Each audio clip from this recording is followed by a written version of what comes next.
Shaykh Uthman tries to show that Jesus being God isn't logical, and he even thinks he has a mic drop moment at the end, but he fails. Can God ever be lower than angels? No. And this is no, not God. Okay. And this is, he said no, and this is where you have to be technical here, because this is just another example to me of where Uthman likes to conflate. He will take like a concept and try and like smash it into all scenarios. So for example, right, in the Old Testament, let's use Genesis 18 for example. God appears to Abraham and he appears in physical form. He's physically presenting himself to Abraham as a man on earth, right? But so he's walking around, he's eating food with Abraham, he's having conversations. He meets Abraham at his tent door, he walks down to near Sodom and Gomorrah, etc.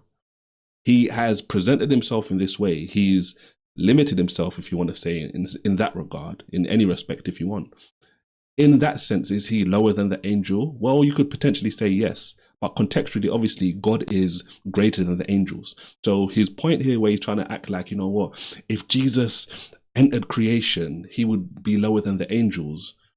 What context are you talking about? And this is where Jesus having two natures really drives this point home, because think about it.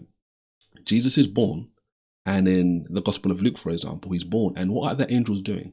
The angels are worshipping him. The angels are worshipping him. At the end of the Gospel, when he's in the garden, what does he say? He says, look, Peter, put your sword away, because if I wanted to, I could call legions of angels now to come and protect me, to come and fight for me. What is the point? From beginning to end, the angels were subservient. They were under Jesus, even though he was in a physical body. This isn't hard to understand. But Jesus was for a little while. So this is what we're talking about. Yes. Jesus took on himself a human nature. 100%. So that means when he was made lower than angels, he could not be God.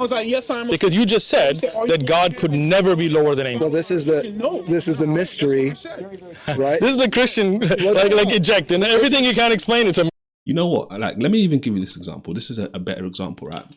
Better than Genesis 18, just to help people understand this, right? Genesis 32, Jacob wrestles with God. And the Bible goes as far to say that Jacob wrestled with God and he won. The question would be, how can you wrestle with God and win? Well, you can wrestle with God and win, not because you are stronger than God, because he's appearing in physical form, but you can wrestle with God and win because God lets you. The same way a father who's playing with his son can let his son beat him in a wrestling match or in their play fight. That isn't because he's the son or the child is stronger. It's because the one who's more powerful has the power to overcome somebody, or to say, I'm going to allow you to get the upper hand, etc. This is what Uthman doesn't register in his mind, basically. The one who's the most strongest is the one who can actually decide what happens with those who are weaker than them. Not the other way. Are you a specific God in your head? I don't, but I do believe in God, as he has told. What I'm saying, is he beyond the categories that we use? Dan, I asked you very simply, can God ever be lower than angels? You said absolutely not. Yes. And then I asked you, was Jesus for a while lower than angels? You said yes.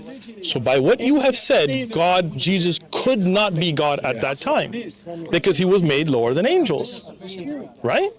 So what you're doing is the math problem. No, it's not math. No. Very simple logic. No. It's logic. What you're saying is God is not lower than angels. Yes. You said Jesus is God. So therefore, if Jesus is lower than angels, then he can't be God. Yes. That's the math you're. And he's conflating there. He's assuming that if someone is lower, it means you're lower in every single sense. And that's obviously not true, right? Case in point with the examples I've given already. Doing. Well, that's not a math problem. Well, that's very logic. I'm not adding 2 + 2. No. What I meant is logic. That's human logic, yeah. So that's fair. Okay, good. But appreciate that. And this is where we're saying, and that is just a mystery.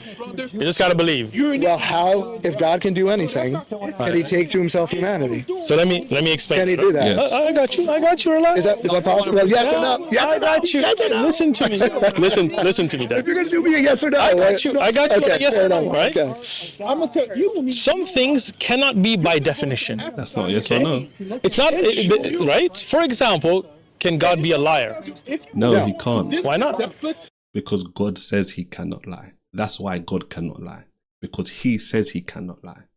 You would have to find a passage in the Bible or multiple passages in the Bible where God says, I cannot take on a physical nature. I will not take on a physical nature, and anything along those lines. But no such passage like that exists in the Bible. Obviously, Uthman as a Muslim, those sorts of references are in his belief system. But all he would be doing, which is what he likes to do a lot of the time, is impose his belief system onto the Bible and then say, well, why doesn't Christianity adhere to the Islamic belief? Well, because Christianity isn't Islam. Very simple. If you want to critique Christianity, you need to come into the realm of Christianity. You need to come into the Bible and then turn around and say, well, based on X, Y, Z, this is why.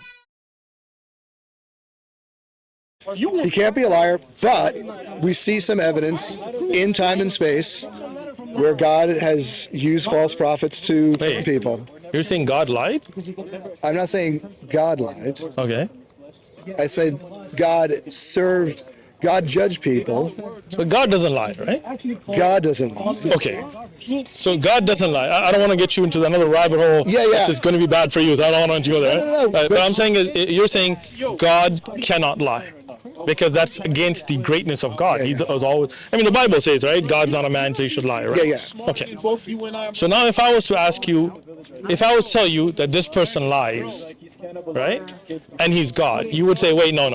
The definition of God is that he doesn't lie, so he cannot be a liar, right? So I'm not saying that God is restricted by anything. Like God is all powerful, all capable, but God has certain things that he has honored himself with, like not lying.